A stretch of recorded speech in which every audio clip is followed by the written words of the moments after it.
और इसी बीच एक और बड़ी खबर भोपाल से। कांग्रेस बीजेपी ने अनुसूचित जाति वर्ग पर ध्यान केंद्रित किया है। बड़ी खबर, आदिवासियों के बाद अब अनुसूचित जाति वर्ग को साधने की एक कवायद नजर आ रही है। 35 विधानसभा क्षेत्र अनुसूचित जाति वर्ग के लिए आरक्षित किए गए हैं। आपको बता दें 2018 के चुनाव में कांग्रेस ने 18 और बीजेपी ने 17 सीटें जीती थी। बीजेपी 5 फरवरी को अब विकास यात्रा की भी शुरुआत करने जा रही है। जाहिर सी बात है, ये सारे जो प्रयास हैं ये कहीं न कहीं आगामी 2024 के चुनाव से जोड़कर भी देखा जा सकता है। हर एक जाति वर्ग पर पैठ बनाने की एक कवायद बीजेपी की रविदास जयंती पर प्रदेश भर में विकास यात्रा की भी शुरुआत की जा रही है। लोगों को जोड़ने का प्रयास भी किया जा रहा है। 8 फरवरी को सागर में संत रविदास महाकुंभ किया जाएगा। तो आदिवासियों के बाद अब अनुसूचित जाति को भी जोड़ने की कवायद।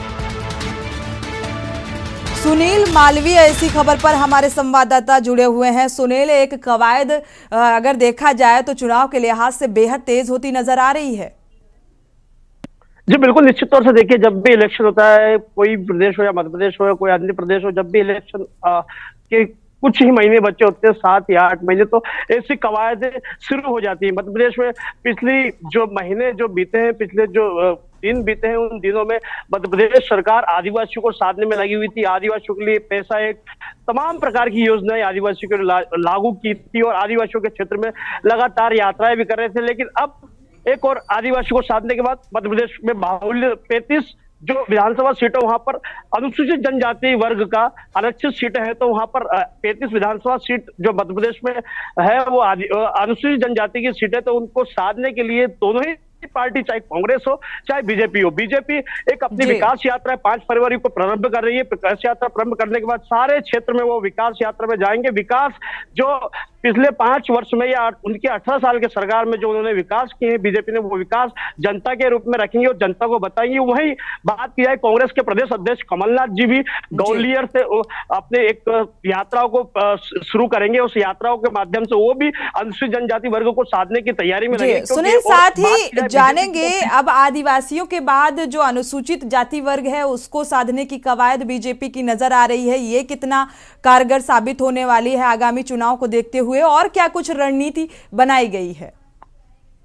जी देखिए, बिल्कुल निश्चित तौर से बात की जाए अनुसूचित जनजाति की, तो अनुसूचित जनजाति के पिछले कई दिनों से सीएम हाउस में कार्यक्रम भी हो रहे हैं। सीएम साहब के निर्देश अनुसार जो भी आदिवासी, जो भी अनुसूचित जनजाति के पदाधिकारी है, उन लोगों की बैठक भी की गई है। बैठक में सीएम शिवराज सिंह चौहान ने सख्त निर्देश दिए हैं कि सभी लोगों को साधने की तैयारी किया है, क्योंकि मध्य प्रदेश का जो चुनाव है 2023 का, वो चुनाव एक महत्वपूर्ण चुनाव होगा। क्योंकि बात की जाए एक तो पहले जब 18 महीने की कांग्रेस की जो कमलनाथ की सरकार रही, फिर उसके बाद शिवराज सिंह रिटर्न आए, तो कहीं ना कहीं इसको जो रणनीतियां राजनीतिक गलियारों में एक चर्चा का विषय बना हुआ है। क्योंकि बात किया है, आदिवासियों को तो साध लिया, आदिवासियों को साधने की तैयारी पूरी कर ली, लेकिन अब अनुसूचित जनजाति जो, क्योंकि अनुसूचित जनजाति एक वर्ग ऐसा है कि अभी बात की जाए, जैसे पहले भोपाल शहर में करनी सेना का बड़ा एक प्रदर्शन हुआ था, करनी सेना ने भी अपनी मांग रखी थी। वही 12 फरवरी को भी भोपाल में जम्मू जो मैदान है, उस जम्मूरी मैदान में 12 फरवरी को अनुसूचित जनजाति के जो भीम आर्मी के चंद्रशेखर रावण है, वो भी एक हुकार भरेंगे। 12 फरवरी को उन्होंने ऐलान भी किया है कि